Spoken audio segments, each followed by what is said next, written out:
Première étape, et non des moindres, poser un diagnostic le plus précis possible. Une étape fondamentale qui, forcément, va déterminer la feuille de route de nos mécanos pour les 5 prochains jours. Ce que je voudrais, c'est qu'on essaye peut-être de voir mécaniquement ce qu'il y a à faire.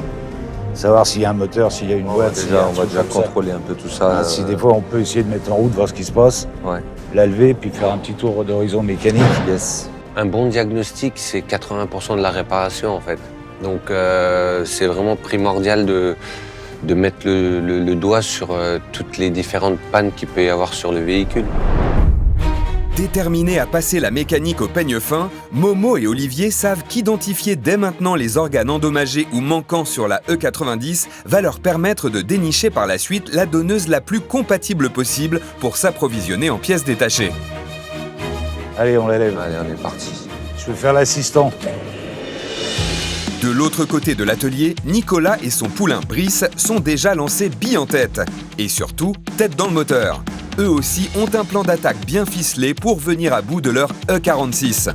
Ton plan d'action, c'est quoi? Tu fais un diag de tout? Là, je fais un diag de tout. Ouais. Après, je pense que je fais le diag de la donneuse. Alors, il n'y a qu'un seul pont. La deuxième, généralement, on la met sur chandelle à côté, mais c'est moins confort. Pour Brice, il va falloir faire un diagnostic précis, mais surtout rapide. Car pour la donneuse, c'est premier arrivé, premier servi. L'objectif, éviter de travailler sur chandelle, un vrai casse-tête pour démonter certaines pièces. Ça va le faire, ça va le faire. On va leur mettre une volée. On va essayer. Brice, c'est mon poulain. J'ai envie quand même de montrer à Olivier et à Momo qu'on n'est pas là pour faire de la figuration, on est là aussi pour la gagne. Plus qu'une guerre entre nos experts, ce duel est avant tout un combat que nos deux protégés vont devoir livrer contre eux-mêmes. Une chose est sûre, il va falloir être généreux dans l'effort et sortir de sa zone de confort. Nicolas et Olivier ont été très clairs.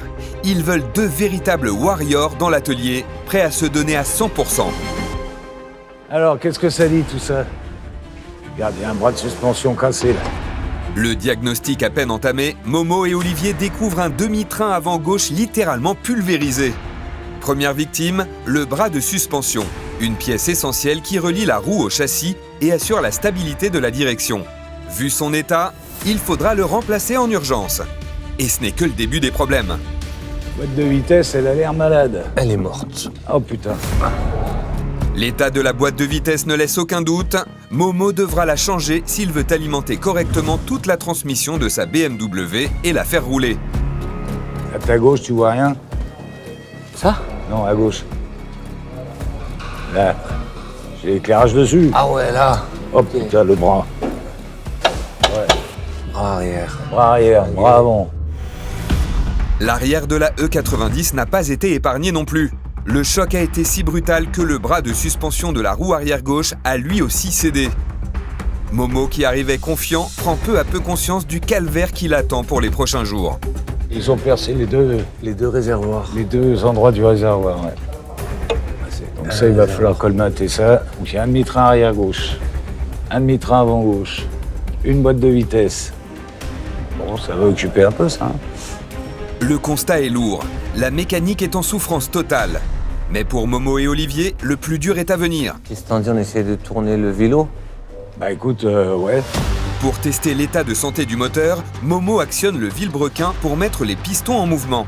Si ça bloque, le moteur est HS. Et c'est justement ce que redoutent nos mécanos. Ça tourne? Ouais. Là, il y a déjà un soulagement. Donc, on a un moteur qu'on peut faire tourner à la main, il y a de la compression, tout va bien. Nickel. Si le premier test est engageant, rien n'assure pour autant à Olivier et Momo que leur moteur 2 litres turbo-diesel est en état de fonctionner. Seul un diagnostic approfondi et un démarrage au contact leur permettra de se rassurer. Bon, écoute, mécaniquement, il a l'air d'avoir un peu tout en place. Tout a l'air d'être bien branché. Faut juste espérer que la chaîne ne claque pas là-dessus. C'est la maladie. Sur les moteurs BMW N47, produits environ entre 2007 et 2015, la courroie de distribution, en réalité une chaîne sur ces générations, est située à l'arrière du moteur, côté boîte de vitesse. Elle est donc peu lubrifiée et subit des contraintes mécaniques lourdes qui la fragilisent. Une maladie si fréquente qu'elle est bien connue des mécanos et passionnés de la marque Ozelis. Ce que je crains, c'est le moteur. J'ai toujours une parenthèse sur la chaîne de distribution qui est assez récurrent et qui est remplacé régulièrement sur ce moteur en particulier. Momo et Olivier sont en alerte et ils veulent se rassurer au plus vite, car si une double dépose-repose est à prévoir, c'est toute la physionomie du chantier qui en serait bouleversée. On branche la batterie. Eh, qu'est-ce qu'on risque? Puis on met un coup de démarreur, on va voir ce qui se passe. Yes. Je le lance tout de suite sur la mise en route du moteur parce que apparemment il n'y a rien qui empêche de démarrer. Et on a fait faire un tour à la main du moteur. Je dis allez, on le lance, on va voir ce qui se passe. Et puis s'il faut changer un moteur, au moins on le sait tout de suite. Alors que Momo et Olivier s'apprêtent à tenter un démarrage moteur, Brice et Nico continuent de passer la E46 au peigne fin. Ah, tu vois, là, regarde, j'ai un amorto plié. Regarde. Déjà. Ah, et puis t'as un tirant Ah, derrière bah qui est oui. coupé. L'amortisseur arrière droit n'a donc pas survécu au choc. Indispensable pour absorber les vibrations et garantir la tenue de route, Brice devra impérativement en récupérer un en bon état sur sa donneuse. Qu'est-ce qu'on va voir d'autre? Bon, après, il est pas fraîche, hein. Non, elle est pas fraîche. Hein. Ouais, l'échappement, Ah. il tient à ce qu'il tient. Là. Bah, le kata a été coupé, hein, forcément. Sous la voiture, c'est un véritable carnage. La E46 est dépourvue d'échappement. Et ce n'est qu'un début. Là, elle est partie dans l'autre sens. Ouais, rotule axiale. Rotule axiale. La rotule axiale de l'un des demi-trains avant a été arrachée de la crémaillère. Plus le diagnostic avance, plus la liste des pièces à remplacer s'allonge pour Brice et Nico, qui vont de déconvenu en déconvenu. Bon, allez, papier, stylo. Ouais. Je note ce qu'il y a à faire. Si de toute évidence, le chantier sur les trains roulants s'annonce costaud pour Brice, sur le pont de Momo, on croise les doigts pour ne pas avoir à déposer le moteur en plus de la boîte de vitesse. Et si elle démarre, les autres la brûlent. Oh putain, on va leur mettre déjà une longueur d'avance. Pour cette semaine exceptionnelle des poulains, Olivier prend son rôle de coach très à cœur. Il le sait mieux que quiconque, dans ce challenge qui se joue sur la durée, les premières heures sont d'une importance capitale. On y va? S'il n'y a pas de morceaux dans la boîte là, ça va. Bah écoute, Vas-y, on va voir. Hein. On peut start pilote ou pas? Y a rien. Hein. Ouais, bah on essaye au Star Pilote. Hein. J'en rajoute un peu. Ouais. Au moins qu'on essaye de la faire tousser. Première bonne nouvelle, le moteur se lance, signe que le démarreur est intact.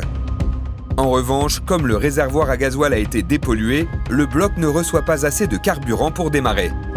Olivier et Momo vont donc tenter de le forcer en pulvérisant une petite quantité de nettoyant frein dans l'admission d'air. Un produit très inflammable, souvent utilisé pour faciliter l'allumage lors des tests rapides. On y va?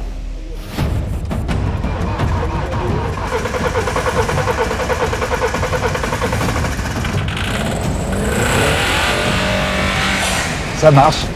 C'est toi qui l'as arrêté ou il s'est arrêté tout Non, seul? je l'ai arrêté, Vu des grippons, on met un peu de trop, le moteur s'emballe. J'ai eu peur qu'on se prenne dans la figure. Mais ça s'est bien passé.